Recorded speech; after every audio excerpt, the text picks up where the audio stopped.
Something shifted in Las Vegas this week, and I want to make sure you understand exactly what changed and why it matters. All offseason long, everything we've been doing, the draft analysis, the depth chart projections, the scheme breakdowns, has been built on inference, on numbers from a combine, grades from college tape, theoretical fits within a system nobody had actually seen operate yet.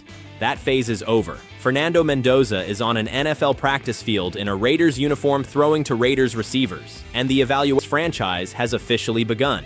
The guesswork window has closed. What comes next is real. I want to start with the footage, because that's the only foundation worth building on right now. The Raiders released clips from these early voluntary OTA sessions, and before it cannot show you decision-making under real pressure. It cannot show you pocket composure when a defensive end is collapsing the pocket from the blind side. It cannot show you coverage recognition when NFL-caliber defensive backs are disguising their responsibilities at the snap. Those attached to every single rep. What these early clips can show you, legitimately, meaningfully, is ball flight, mechanical rhythm, and the physical ease with which a quarterback's body moves within a system before the full cognitive weight of the NFL. What Mendoza showed on those metrics was striking enough that I've watched the clips multiple times trying to make sure I'm not projecting. The release is extraordinary for a quarterback at this stage. I mean that without embellishment. The spot is precise, and the delivery has this quality of effortlessness that you don't always see survive the transition from college to professional football. Here's what I mean by that. A lot of quarterbacks carry mechanically sound releases into their first NFL environment, and then gradually lose the looseness in that release as the mental demands of the position start compressing their bandwidth. Processing protection assignments, identifying coverage rotations pre-snap, executing route adjustments on the fly, communicating with an offensive line, all of that happens simultaneously at NFL speed before the ball even leaves your hand. Some quarterbacks' mechanics visibly deteriorate under that cognitive load because the physical and mental are competing for the same resources. Mendoza, through these early sessions, looks like that compression hasn't touched his release at all. The looseness is completely intact. That tells me something real about how his mental processing is holding up through the adjustment, and it's worth taking seriously as an early data point, even within the acknowledged limitations of what OTA footage can actually show. Kirk Cousins got his reps in too, and I want to be honest with you about what I saw because that's the only way this conversation has any value. His ball was exactly what 14 years of professional football produces. Technically sound, professionally reliable, cleanly executed. The throw to Dante Thornton was accurate and catchable, and arrived where it needed to arrive. Nothing wrong with any of it. But when I watch Mendoza's release alongside Cousins, there's a difference that goes beyond mechanics, and it's the kind of difference that matters when you're making organizational decisions that span a decade rather than a season. One quarterback looks like the right answer for the next 2 years. The other looks like the foundation of something you build your entire offensive identity around. One is a bridge, one is a destination. And as this competition accumulates evidence through the summer, that distinction is going to become increasingly impossible to ignore. Now I need you to pay attention to something specific as OTAs progress into the open media window, because it's the kind of detail that gets lost in the general excitement of spring practice, but carries more analytical weight than almost anything a coach says at a podium. Watch the rep distribution between Mendoza and Cousins with the first-team offense. Track which receivers are running routes for which quarterback. Note whether Mendoza is consistently getting primary reps with the starters or being cycled through the second unit in a way that signals organizational hierarchy before anyone has officially stated one. Rep distribution in OTAs is not administrative paperwork. It is one of the most direct communications a coaching staff makes about how it actually views a competition, as opposed to how it describes that competition in the carefully hedged language of press conference settings. When the media gets full access to those practices, the first number I want documented is how those reps are being split. That information will tell you more about the real quarterback plan in Las Vegas than anything Clint Kubiak chooses to say at a microphone. Which brings me directly to what Kubiak has been saying publicly, because something in his recent comments deserves considerably more scrutiny than it's been receiving. Kubiak stated, and I want to be precise about the framing he used, that his dream scenario, his best-case vision for how this season unfolds, is a situation where the Raiders are in a position to let Fernando Mendoza develop on the sideline for an entire year while Kirk Cousins handles the starting role. Sit with that for a moment. The head coach of the Las Vegas Raiders publicly identified a rookie quarterback watching from the bench all season as his preferred outcome, his dream. I want to engage with the football logic underneath that position honestly before I push back on it, because the impulse to immediately disagree needs to be earned rather than just assumed. The developmental argument for patience is real, and I'm not going to pretend otherwise. A quarterback who ran an RPO-heavy college system, making the jump to a pro-style West Coast offense, is navigating a genuinely significant cognitive transition. The protection communication demands, the pre-snap coverage recognition requirements, the speed at which NFL defenses operate and disguise their intentions. None of that translates automatically, regardless of how clean your release looks in May OTAs. The case for sitting Mendoza is that 12 months of daily immersion beside a 14-year veteran who has run this exact system, absorbing how Cousins prepares during the week, studies film, communicates with receivers before and after the snap, manages the grind of an NFL season from a leadership standpoint, could make Mendoza dramatically more equipped and protected when his moment actually arrives. I've made versions of this argument myself. I understand why Kubiak holds the position he holds, but here is my honest counter, and I want to say it as directly as I'm capable of.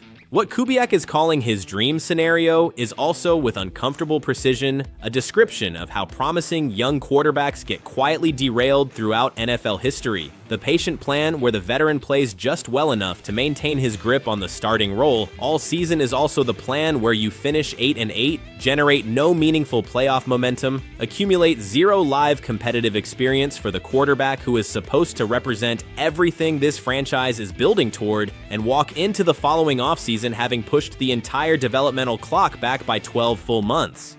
At the end of that season, looking back honestly, what did the patience actually produce? What specific benefit was generated that justified delaying the development of the player this entire roster construction is oriented around? Those questions don't always yield satisfying answers. And the franchises that have learned that lesson most painfully are the ones that confused organizational patience with organizational courage and ended up losing both. Here's precisely where I land, because the nuance genuinely matters and I don't want to be misrepresented. Kubiak's position is defensible under one specific condition. Cousins actually gives this team a legitimate chance to win meaningful football games. If the Raiders are at 5-3 at the midpoint of the season, running a functional and efficient offense, competing in close divisional games, building towards something that looks like genuine playoff relevance, I can accept that version of events. A veteran quarterback steering a winning team while a rookie develops in a protected environment is a defensible organizational outcome. I can live with it. What I absolutely cannot live with, and I think the whole fan base needs to be aligned on this, is the other version. The version where the offense stagnates and becomes predictable behind a quarterback who was never the long-term answer. Where the wins don't come with any consistency, where the season slowly drains away in the particular fog of mediocrity that comes from executing a plan competently without it ever generating results, where the player who represents the actual future of this franchise sits on the sideline week after week, accumulating no competitive experience while the clock on his developmental window keeps ticking.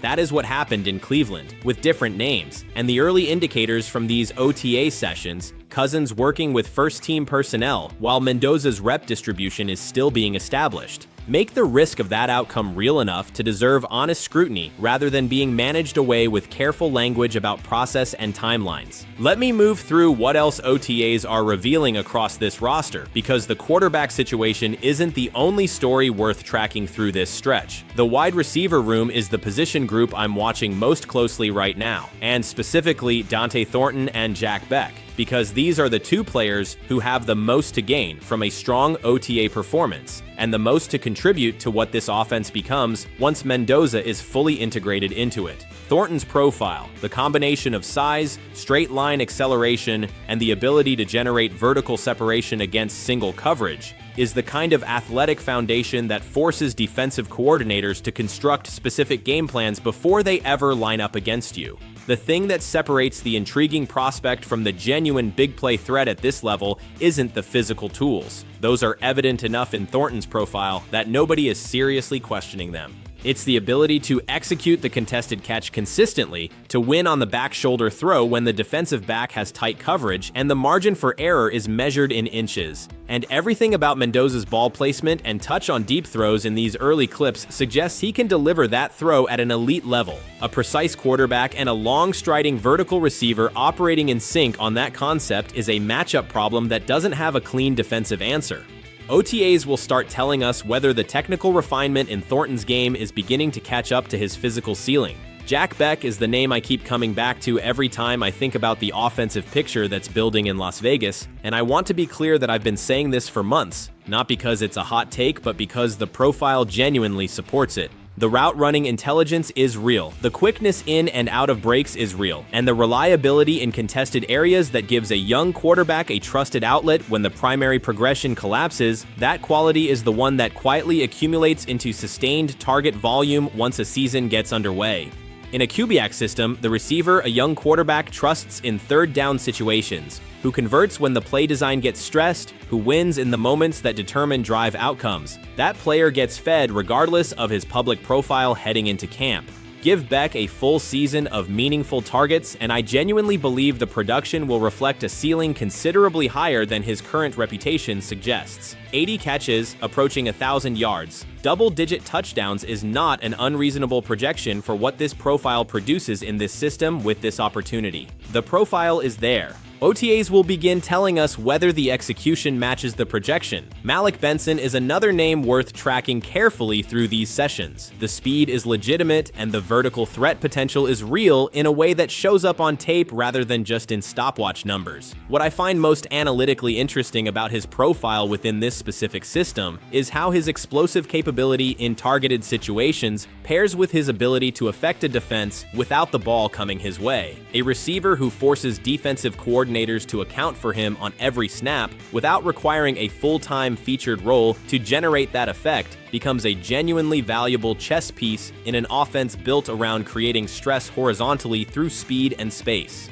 Track how he's being deployed in these early sessions because the specific role being constructed around him will tell you something important about how Kubiak is thinking about the explosive dimension of what this offense can become. On the defensive side of this roster, the things building in Las Vegas deserve to be acknowledged directly because the excitement is grounded in something real. The linebacker pairing of Nakobe Dean and Kay Walker is something I didn't fully anticipate being as invested in as I am, and the more I think about the combined effect of what those two players bring against the full range of offensive concepts they'll face, the more it grows on me. The athleticism and range they bring in combination, covering ground against the run, matching up in space against receiving backs, holding up in the coverage situations that expose most linebacker pairs and force defensive coordinators to hide them, that combination has the potential to be one of the most consequential strengths on this entire roster by the time November games start mattering. Nobody is making significant noise about it right now. People will be making significant noise about it before Thanksgiving, and I'd rather be saying it now than later. The player I'm watching most carefully on the entire defensive side right now is Jaden Mickens. If he arrives at training camp healthy and operating at full capacity, you are potentially looking at a cornerback who was considered first-round caliber talent before injury concerns pushed him down to the 4th round. A player who ran a 4.33 at his pro day and moved through rookie minicamp with a technical fluidity that genuinely impressed the people watching closely. The combination he creates across the secondary with the other coverage pieces assembled on this roster. The depth, the positional flexibility, the ability of multiple players to operate across different spots in the back end gives this defense a coverage quality that forces every member of that group to perform at the absolute top of their range just to hold their spot. Competition that intense across a position group makes every individual better, and it creates matchup problems for opposing offensive coordinators that don't have simple answers. Keon Crossan at edge rusher is a name I want to follow with real attention throughout these sessions, and the opportunity in front of him is significant enough that the storyline deserves more coverage than it's getting. With the depth situation at edge rusher in flux behind Max Crosby, the role of legitimate second pass rusher, not a rotational piece cycling through on obvious passing downs, but a starter caliber presence who makes this defensive front genuinely threatening from both sides, is available in a way that could define a career trajectory. The value of that development to this defense is enormous. Right now, offensive coordinators can direct their protection resources primarily toward containing Crosby and accept the risk on the other side. A true second threat changes that calculus completely and makes every player on this defensive front more dangerous, including Crosby himself. OTAs are the first real opportunity to watch whether Cousins' developmental trajectory is continuing to compound in a professional environment. The offensive line situation is worth tracking too, and not just as a footnote. DJ Glaze enters camp as the right tackle frontrunner with substantial starting experience already behind him, and he's earned the first opportunity to establish himself in that role. The depth assembled behind him, players capable of contributing across multiple spots along the front, gives this line a resilience that matters across a 17-game season when injuries inevitably create pressure on the depth chart. Colton Miller at left tackle remains one of the most underappreciated foundational pieces on this entire roster, a player who quietly does his job at a high level without generating the attention his performance deserves. The interior competition being generated around the guard positions creates the kind of daily pressure that makes every player in that group sharper, and the overall unit has the realistic potential to be meaningfully stronger than what Las Vegas put on the field a year ago. Here is where I land after sitting with everything these early sessions are producing.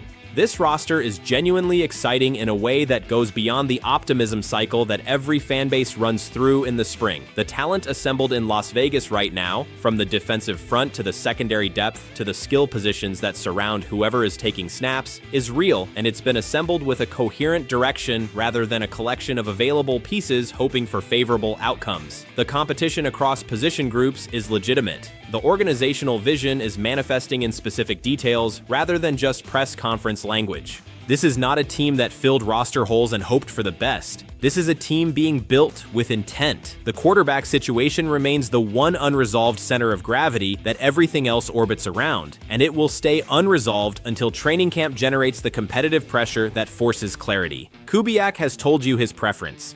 The tension between that preference and what the competitive evidence might eventually demand is real, and it's going to build through every week of OTAs and mandatory minicamp until training camp arrives and makes avoidance impossible. What I believe, based on everything Mendoza has shown from the pre-OTA window through these early sessions, is simple. If he keeps performing the way his preparation and his talent suggest he's capable of performing, the argument for keeping him on the sideline when the real games begin is going to become increasingly difficult to make with a straight face. Coaching staffs arrive with plans. Quarterbacks who consistently outperform those plans tend to rewrite them. Watch the rep distribution when the media gets full access. Watch how Mendoza moves through progressions as the defensive looks get more complex. Watch whether Cousins looks like a quarterback building genuine offensive chemistry or like a professional who understands his role and its ceiling.